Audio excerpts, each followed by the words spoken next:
So I put something on Facebook, something relating to how materialist atheistic scientism is just an extremely boring and sad way of thinking and existing, in my opinion, and how basically without God there's no hope. And I got into a really interesting discussion with one of my high school friends who asked me the question that we all ask, that many of us have asked over and over again. It's a very common question that is really difficult to answer.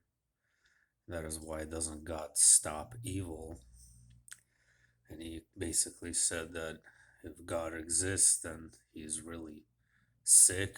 If he is unable to stop children with cancer, he is unable to stop rape, then there is something wrong with God.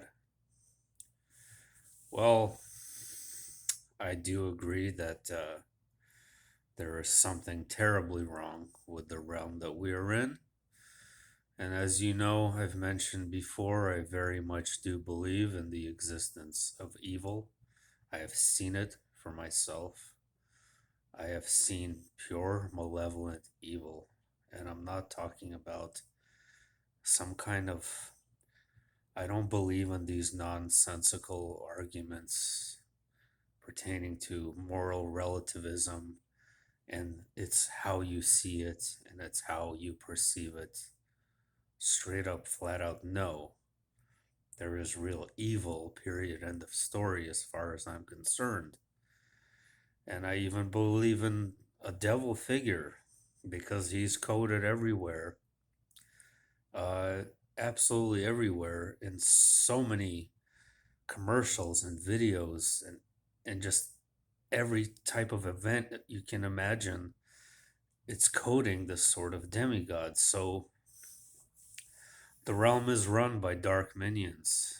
As Matt from Quantum of Conscience states, it is run by dark, malevolent minions. And remember how I discussed a few days back when God creates a blueprint for reality as it goes through its universal cycles, it has the potential of becoming progressively more distorted and further away in terms of what you would think of as goodness, because there are elements of consciousness that would perhaps hijack that construct. And some of these things are parasitic in nature, and they would influence thoughts, and they would influence decisions. And nonetheless, people still have to take, responsibility for themselves. Um, you can't just sit here and blame God. Why doesn't God stop this or that? Look at it this way: if there wouldn't be any war, and I've said this before in my channel, if no soldier decided to go kill his fellow man, then there would never be any war. It's a choice made by individual people on a one by one basis. Same thing with institutional systems of evil. You have groups of people, starting with individuals who are order followers, just simply taking orders, creating massacres and genocides and imprisonment and all sorts of things that create entire systems of evil. Those systems can't work without individual people making choices for themselves.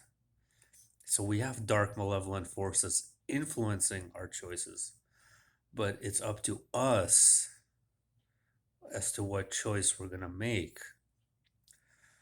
In terms of the cancer argument and diseases, well, I don't know about that either. I mean, it's true, I don't think that God stops the vast majority of evil that takes place. There are certain situations, miracles like NDEs, for example, where people do come back to life, where they do miraculously heal because it wasn't their time to leave yet.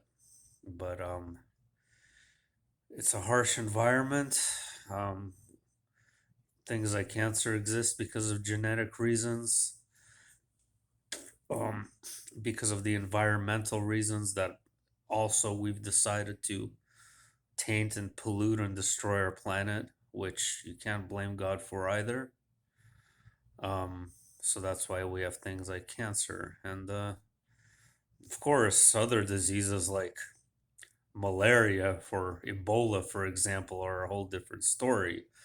Like, I even wonder myself why such disgusting little monstrosities exist. But again, there has to be a resistance, I guess. I guess the challenge is there has to be a resistance to our spiritual growth, I suppose. But this realm feels so malevolent that this resistance just feels like it pushes too hard sometimes, and makes people like reach their breaking point and beyond, traumatizes their souls. So there's something wrong here. Something isn't right. There's no doubt about it.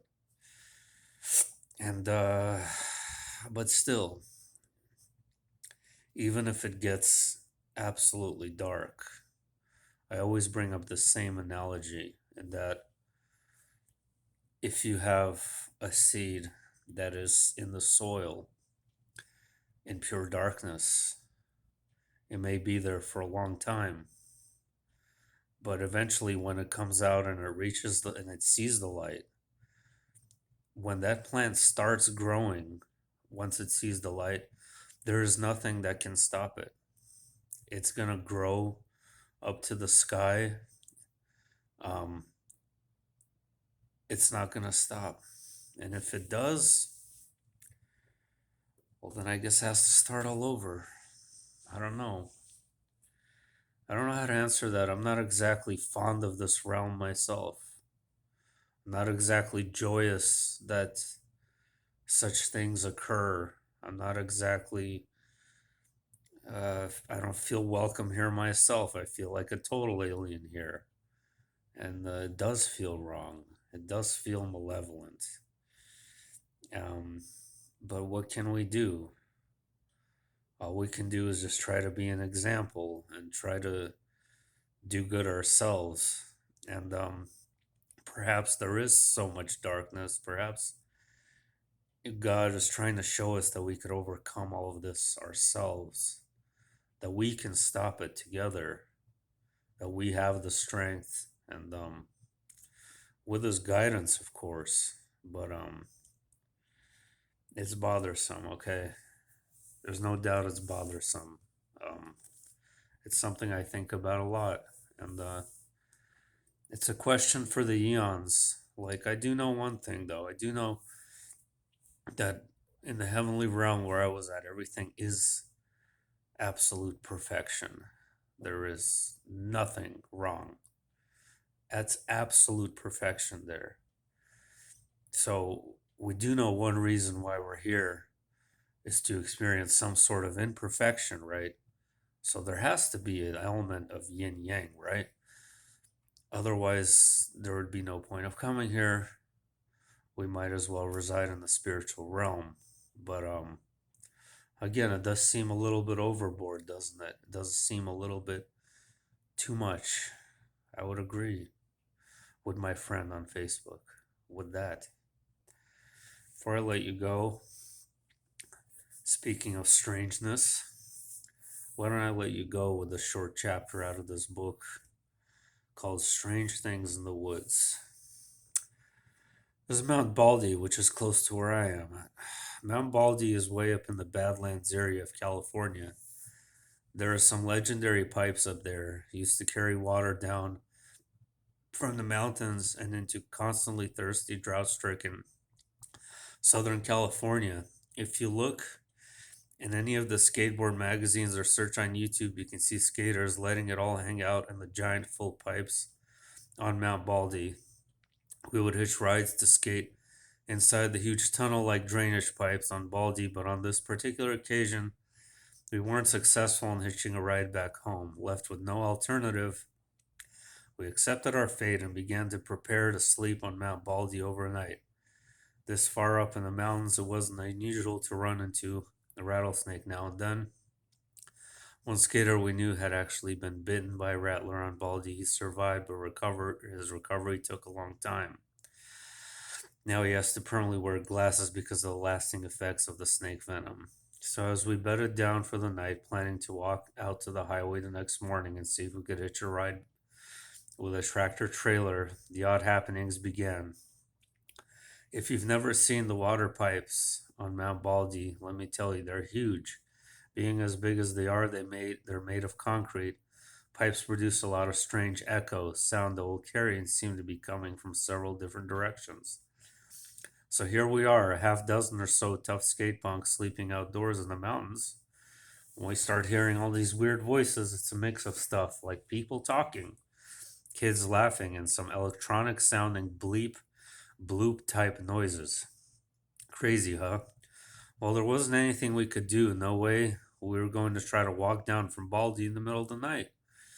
There were not any real shoulders on the road, and we would have either been greased by a big truck or had to plunge over the side to our deaths trying to leap out of harm's way. The voices ebbed and flowed and finally let up just as dawn was breaking. My friends and I hadn't slept a wink. It's the cacophony of noises, creepy goings on that kept us awake all night.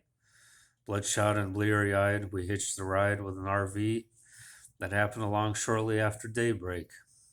As we related our tale to our elderly driver and his wife, a vacationing retired couple from Scottsdale, Arizona, they allowed that they too believed the mountain to be haunted and wouldn't have spent the night, even in the comfort and security of their RV, for no money. Well, at least there are some scary things that can be intriguing, interesting, and positive. They do definitely leave a element of mystery behind, don't they? So it's not all bad, but it's a tough question. What can I say?